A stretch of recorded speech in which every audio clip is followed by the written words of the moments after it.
ආයිබෝවන් real taste kitchen YouTube channel එකට ඔයාලව සාදරයෙන් පිළිගන්නවා. අද මං හදන්නේ අඹයි අන්නාසී වලින් ජෑම් එකක්. අපි බලමු කොහොමද හදන්නේ කියලා. අපිට මේකට ඕනි වෙනවා අඹ ගෙඩියක්, අන්නාසි ගෙඩියක්, දෙහි හෝ දොඩම්, ඒ වගේම සීනි, ලුණු චුට්ටක්. අපි බලමු එහෙනම් මේක හදාගන්නේ කොහොමද කියලා. මං අඹ ගෙඩියක් බ්ලෙන්ඩර් කර අරගෙන තියෙනවා. ඒ වගේම අන්නාසි ඒකත් අපි බ්ලෙන්ඩ් කරගන්න ඕනි. මේ තියෙන්නේ දෙහි ගෙඩියක යුචන් නැත්නම් ඔයාලා දොඩම් ගෙඩියක් ගන්න. මම මෙතන සීනි ග්‍රෑම් 100ක් විතර අරන් තියෙන්නේ. අපි බලමු එහෙනම් කොහොමද හදන්නේ කියලා. ඔයාලා මේ විදිහට අඹ යුෂ ටිකයි අන්නාසි යුෂ ටිකයි මේ වගේ පෙරව ගන්න.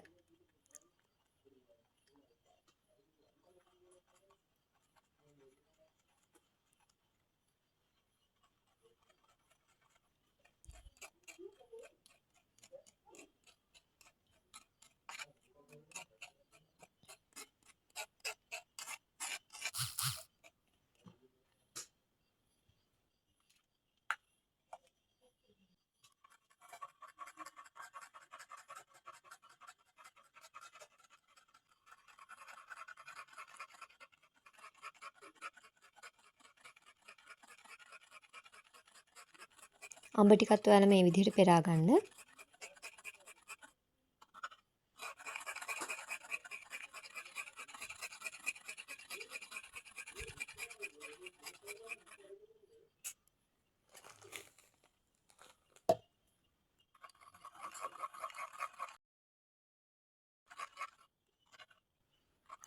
අද මං අරන් තියන්නේ අන්නාසිය අඹයි විතරයි. ඔයාලට මේකට ඕන නම් ඇපල්, දොඩම්, එතකොට තව මොනවද? ස්ට්‍රෝබරි වගේ පළතුරුත් එකතු කරගන්න.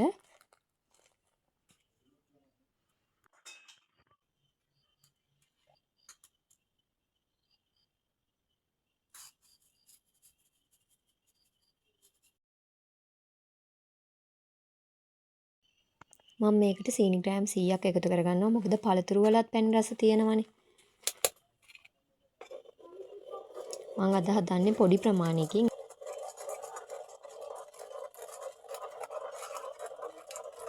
මේ විදිහට ඔයාලා තාච්චියක් ලිපේ තියලා මේ ටික හොඳට හැදගා ගන්න ඕනි. සීනි ටික දිය වුණාම තමයි මේක හයි වෙන්නේ. ගොඩාක් සීනි දාන්න එපා. එතකොට හකුරු වගේ වෙනවා.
මෙන්න මේ වගේ බුබුලු දාගෙන එනකොට අපි අර පෙරාගත්ත දෙහි යුෂ ටික එකතු කරන්න. ඒ වගේම ලුණු චුට්ටක් අර ඇඟිලි දෙකට අහු වෙන ප්‍රමාණය වගේ ටිකක් දාගන්න.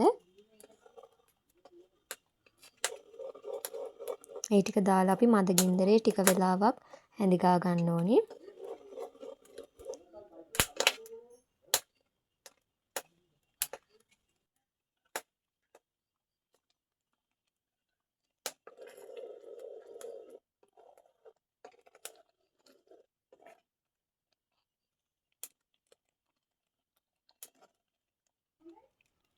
තව චූටි වෙලාවක් මේක හැඳිගා ගන්න ඕනි. මෙන්න මේ වගේ වතුර වගේ වැක්කිරෙන්නේ නැති ගානට ආවම ඔයාලා මේක ලිපෙන් බා ගන්න.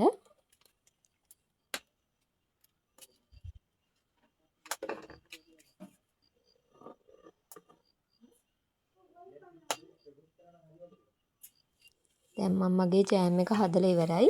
අපි මේක නිමෙනකන් ටික වෙලාවක් තියෙන්න ඕනි. ඔයාලා මේ වීදුරු බෝතලයකට මේ ජෑම් එක දාගන්න. මේකට වෙනම හැන්දක් පාවිච්චි කරන්න. මේක හොඳට නටන උණු වතුරේ තම්බගෙන මේ හොඳින් වේලලා ගන්න.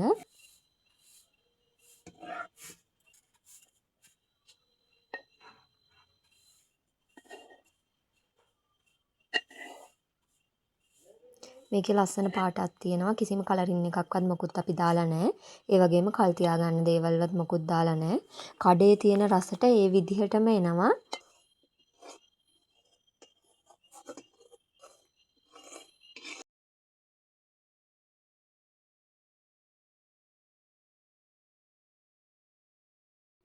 ඔයාලත් එහෙනම් try කරලා බලන්න.